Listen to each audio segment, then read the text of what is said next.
O capítulo 5 da carta do apóstolo Paulo aos Efésios começa com uma proposta desafiadora, absolutamente desafiadora. O apóstolo Paulo está desafiando os crentes de Éfeso. E o que ele propõe? Sede, pois, imitadores de Deus como filhos amados. Isso está no verso 1. E no verso 2 ele continua: andai em amor. Isso quer dizer, vivei em amor, como Cristo também nos amou e se entregou a si mesmo por nós como oferta e sacrifício a Deus em aroma suave. Ser imitador de Deus, andar como Cristo andou, em amor. Será possível isso, irmãos, para seres humanos pecadores como nós? A Bíblia diz que é, irmãos. Veja só o texto de Pedro, na primeira carta de Pedro, capítulo 1, verso 16. Sede santos, porque eu sou santo. Sede santos, porque eu, Deus, sou santo. O verso 1 de Efésios diz o seguinte: nós somos filhos amados, somos filhos de Deus. Eu me lembro agora de um provérbio popular: tal pai, tal filho. Será, irmãos, que nós podemos ser imitadores de Deus? Nós podemos ser imitadores de Deus. Nós não podemos ser iguais a Deus, mas nós podemos, dentro da nossa humanidade, na competência da nossa humanidade, podemos ser santos, assim como Deus é santo enquanto Deus. É essa a proposta.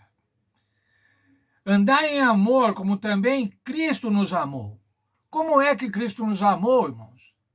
Cristo nos amou de tal maneira que se entregou a si mesmo por nós, como oferta e sacrifício a Deus em aroma suave.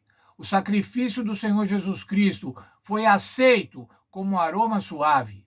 E o sacrifício do Senhor Jesus Cristo nos dá um exemplo de vida, nos dá um exemplo de como viver, de humildade, de sacrifício.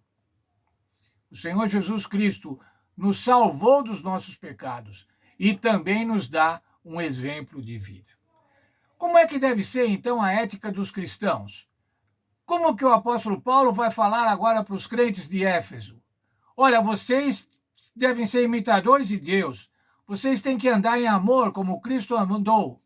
E agora ele vai então dizer, versos 3 a 5.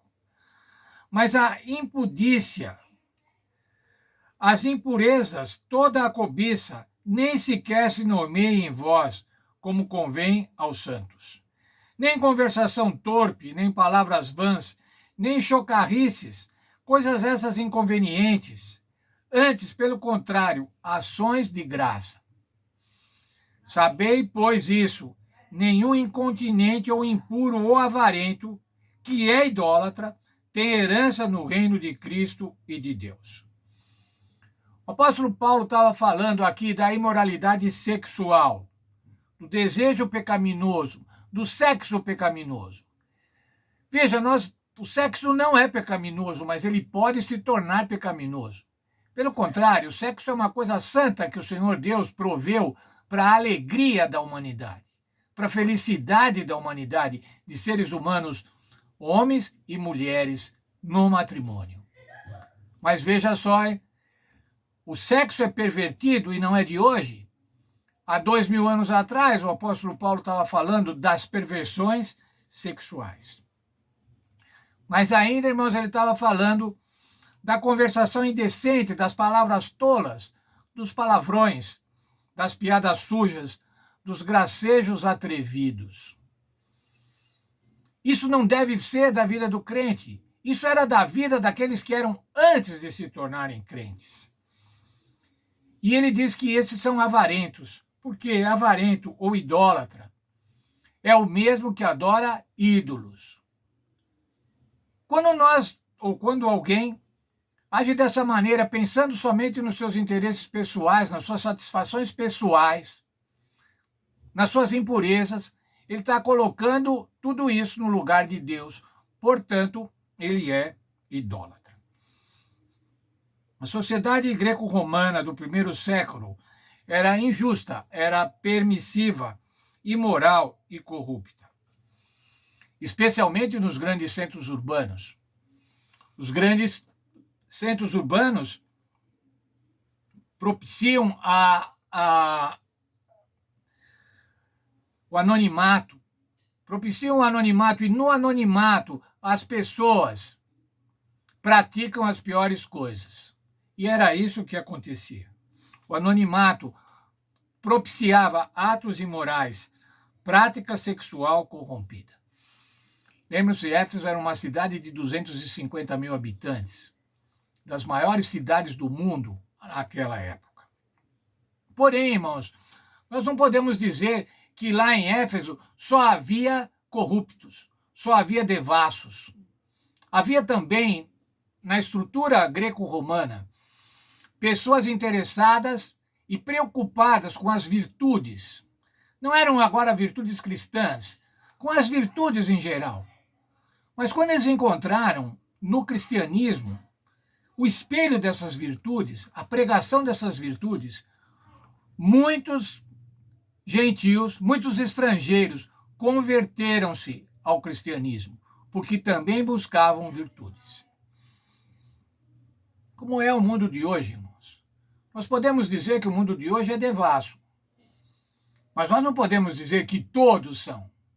Há muitas pessoas que mesmo eu e você conhecemos, que não são crentes, que não praticam nenhuma religião, mas têm conceitos morais corretos, conceitos morais que devem ser louvados. Essas pessoas, irmãos, estão sempre dispostas a ouvir sobre o cristianismo, sobre os nossos conceitos morais, os nossos conceitos éticos. Assim como lá no tempo de Paulo, os efésios não crentes se convertiam ao cristianismo, hoje também. Muitos homens e mulheres, seres humanos, filhos de Deus, poderão também se converter ao cristianismo para fazer a vontade de Deus, para fazer na palavra de Deus, para fazer na religião cristã, um espelho daqueles conceitos virtuosos que eles já têm. Vou ler um texto da nossa lição. Quando o Novo Testamento apresenta listas de vícios e virtudes e códigos familiares, seus autores refletem os temas do mundo greco-romano mais amplo, que ao mesmo tempo era pervertido e virtuoso. E isso ajuda a explicar as exortações de Paulo para se evitar o comportamento imoral praticado pelos gentios. Ao mesmo tempo, ele instruía os crentes a ser prudentes em seu comportamento, de forma a obter boa reputação entre os incrédulos. Será, irmãos, que era só naquela época que os crentes deviam mostrar um exemplo, os crentes deviam ter boa reputação? Certamente não, irmãos. Certamente hoje esse é o nosso dever, o dever de ter um comportamento moral, um comportamento ético, um comportamento de justiça, de bondade, que os outros vejam e falem assim: esses são cristãos. Veja como eles são honestos, veja como eles são puros, na medida da pureza que nós podemos ter. Esse deve ser o nosso comportamento. Nós devemos ser santos, irmãos. Santos no sentido de separados. Separados dos comportamentos mundanos, imitadores de Deus. Nós devemos fazer a diferença. Mas por que devemos fazer a diferença na nossa sociedade? Para sermos melhores que os outros? Para sermos louvados? Não, irmãos, para darmos o exemplo. Para que outros queiram também associar-se ao Senhor Jesus. Fazer parte da igreja de Deus. Fazer parte da igreja de Cristo. Estar sob os benefícios do sacrifício de Cristo. Aproveitar-se da graça de Cristo e dessa maneira se colocarem à vontade de Cristo, praticando o amor. Praticando o amor, como diz assim, andai em amor, como também Cristo nos amou. Que o Senhor abençoe a cada um de nós e a gente possa entender essa missão. Entender essa proposta tão desafiadora, e sermos imitadores de Deus, como filhos amados, e alguém possa olhar para nós e falar assim: veja lá, aquele lá é filho de Deus, tal pai, tal filho.